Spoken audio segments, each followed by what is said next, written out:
Salam alaikum, Azulfilaoum, bonsoir.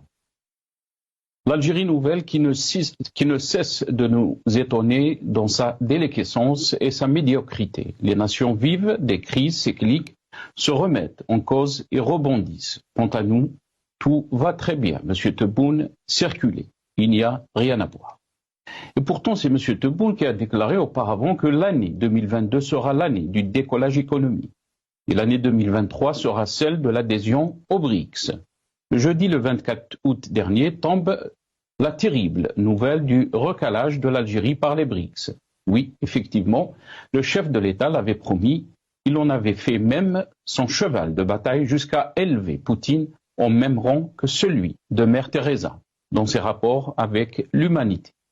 Comment penser que le pays, on l'en change l'argent informellement dans un square qui jouxte le tribunal, le commissariat central et l'Assemblée nationale en toute impunité, avait une chance de rejoindre cette organisation.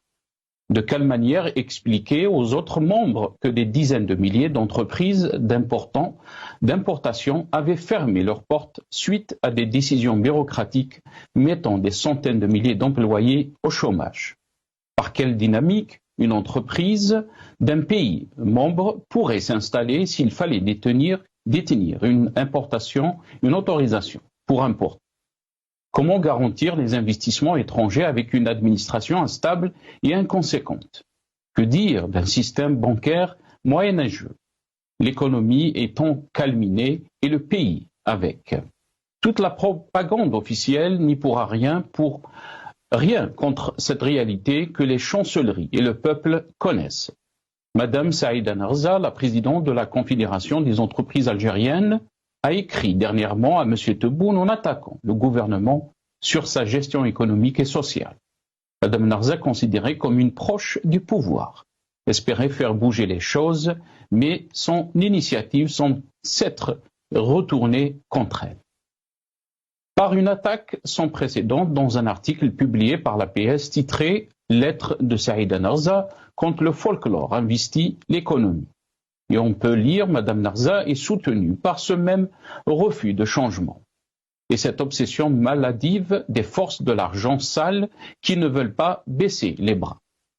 Depuis son installation en mai 2023, à l'initiative de M. Tebboune, un comité interministériel censé traquer les surfacturations et la fuite des capitaux a infligé de lourdes amendes à des hommes d'affaires. Les autorités ont annoncé son gel temporaire. Reste le fond du problème, quelle est la nature exacte du fameux comité, quelles sont ses missions, qui le composent, comment fonctionne-t-il?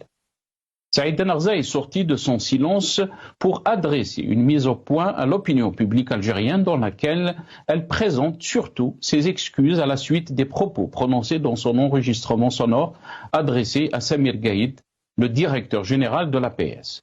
Dans cette mise au point, Saïda Narza nous apprend notamment qu'elle n'est pas à l'origine de la fuite massive de cet enregistrement sonore, qui a suscité une énorme polémique en Algérie en raison du temps déplacé de la présidente de la CGEA et des graves accusations colportées par la même interlocutrice contre certains membres de l'entourage de Tebboune. Saïda Narza confirme ainsi que la diffusion de son vocal adressé à Samir Gaïd est l'œuvre des manipulations d'un certain clan qui entendait à travers cette action renforcer le processus de diabolisation de la présidente de la CGEA en faisant passer pour une femme mal élevée, médiocre et une délinquante. Une opération médiatique pour retourner l'opinion publique contre une femme qui a osé interpeller ouvertement le président Al-Majid Tebboune à propos de son mauvais bilan économique.